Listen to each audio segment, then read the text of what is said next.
My name is Christine Moses. I'm the CEO of Buffalo Cloud Consulting. I use she, her pronouns. I am biracial, cisgender woman. So I'm passionate about inclusive language because belonging is my sweet spot. Having been born in 1962 to a white mother and an absent Black father, I was not legal. The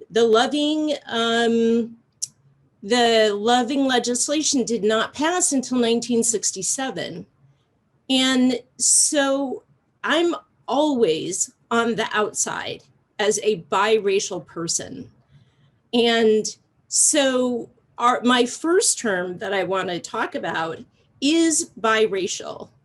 And it is a place of being that is on the outside, whether you are Black and Chinese or Black and white or Japanese and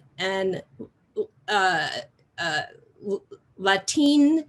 It is a place of being between two different cultures, a place of being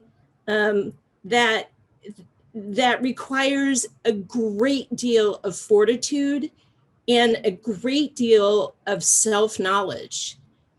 If I had had the support of affinity groups when I was growing up, I know I would have done a lot better. But being the trailblazer, I do host the affinity groups for the work that I do for Buffalo Cloud Consulting. So belonging is my sweet spot. It is the place where racism, I believe, will end. And yet these labels that we're defining tonight can be divisive and they can be welcoming. But like our previous speakers have said, it's really critical to be in relationship with the people that you are trying to talk about. Multiracial is the next term, which is different than multicultural. We can be from we can have multiple cultures informing who we are, and we can have multiple races informing who we are. It is very interesting. I live here in Oregon. I am a settler on Calapooya, Multnomah, Clackamas, and Alsea land. The Multnomah and the Clackamas are no longer here. The genocide that occurred in Oregon was complete and total for those two groups.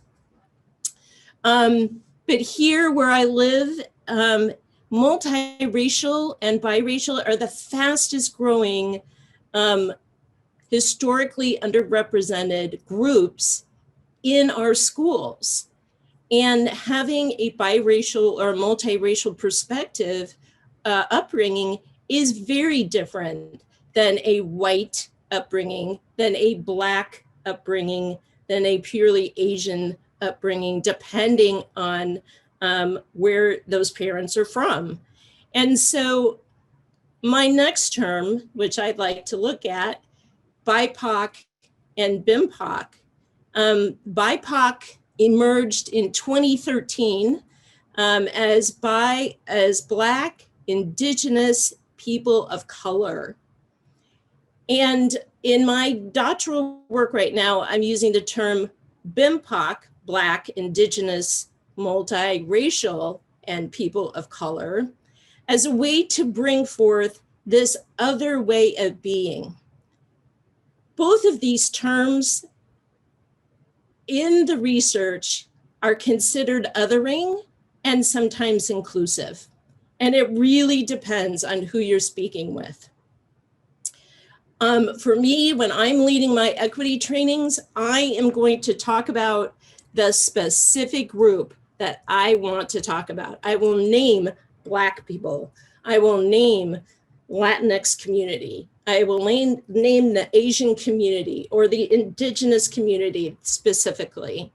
And I don't want to lump people together because it's not a monolith. It is not the same experience. And especially when we consider the experience of people who are new to the country, no matter from where they're from, they could be lumped into this experience. And so being precise with our language, I feel, is one of the most important ways of being inclusive. And so, although you will hear people saying BIPOC, I challenge us to be specific about what we mean and who we are trying to speak about. Knowing that race is a social construct. Gender is, our gender roles are a social construct. Knowing that money is a social construct. We can change these constructs, and it is the individual work that we do that will allow us to begin to create the world that we actually want.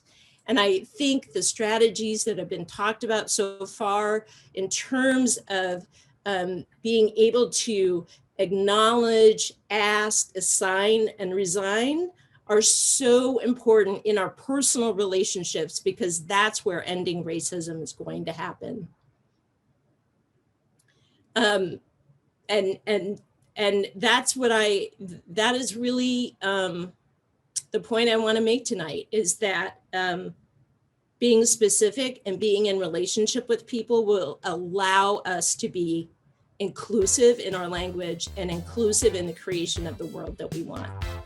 Thank you.